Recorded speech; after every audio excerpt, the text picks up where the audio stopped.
Hello les geeks, j'espère que vous avez la forme. Bonne année à tous et je vous souhaite le meilleur en cette nouvelle année dans tout ce que vous allez entreprendre. Alors aujourd'hui dans cette vidéo, on va parler un peu du film Superman Legacy qui est censé sortir en juillet 2025. Voilà. On va parler du trailer qui est sorti il y a quelques semaines et aujourd'hui je ne vais pas faire d'analyse critique du trailer, je vais juste vous donner quelques points, deux points majeurs selon lesquels je crois que ce film pourrait ne pas être aussi incroyable que cela laisse paraître en fait. Donc vous êtes prêts? C'est parti.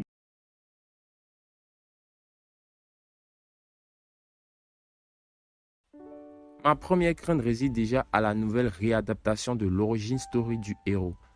Mais en fait, c'est quoi une origin story?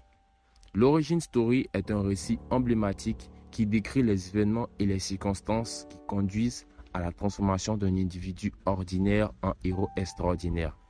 Mais dans le cas du film Superman de James Gunn, on pourrait croire que ce concept n'a plus réellement besoin d'être mis en avant une nouvelle fois, sachant que le public aujourd'hui connaît plus ou moins l'histoire de l'homme d'acier. Déjà, né sur Krypton, sa planète qui est détruite, sa venue sur Terre, bref, vous connaissez le refrain. Sans compter les autres médias, séries télé et animés qui l'ont déjà adapté et réadapté, finalement, ça en fait beaucoup et on s'en lasse.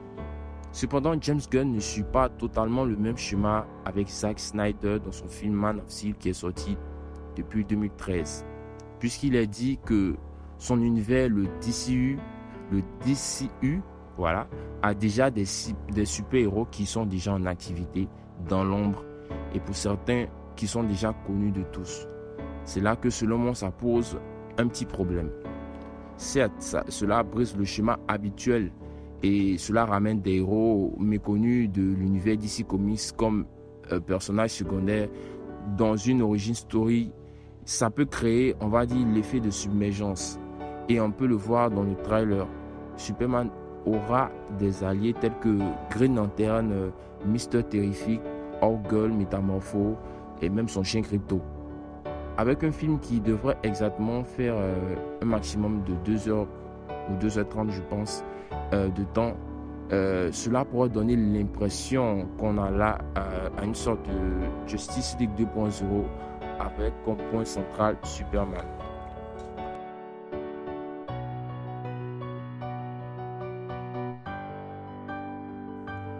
Le terme comics accurate signifie rester fidèle à la nature du personnage.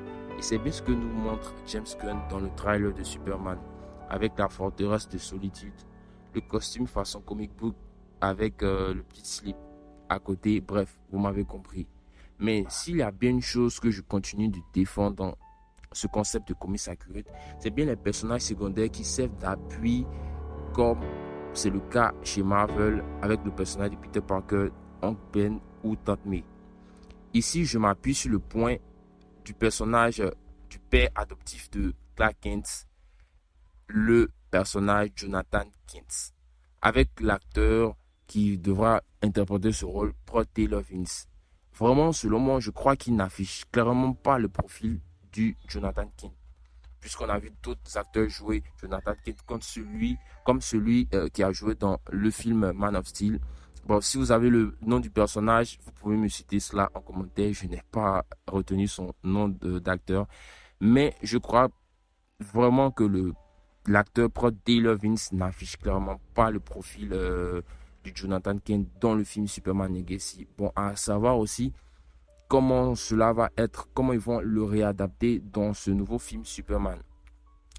Mais selon moi, ça reste encore, voilà, un profil qui n'est clairement pas le personnage Jonathan Kent.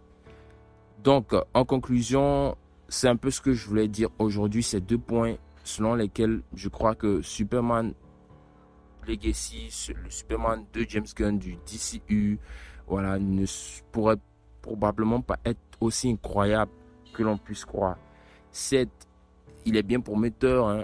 On voit très bien que il y a beaucoup de choses qui ont été ramenées, des personnages secondaires qui ont été ramenés, des personnages comme Métamorpho ou le Green Lantern ou même Orgul, voilà.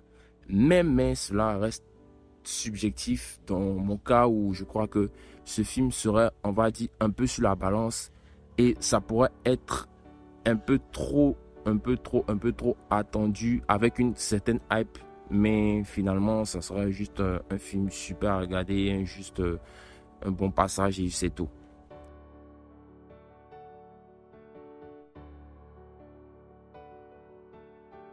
Donc les geeks, c'est tout ce que j'avais à dire aujourd'hui. Dites-moi ce que vous attendez vous aussi du film. Voilà, moi c'était mes 2 points négatifs sur le film. Voilà. Si tu es nouveau ou nouvelle sur la chaîne, n'hésite pas à t'abonner et activer la cloche de notification pour ne rien rater de mes prochaines sorties.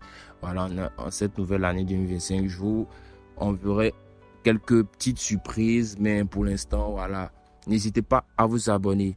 Sur ce, c'était le Geek de Babi. Je vous dis à la prochaine pour une prochaine vidéo. Salut!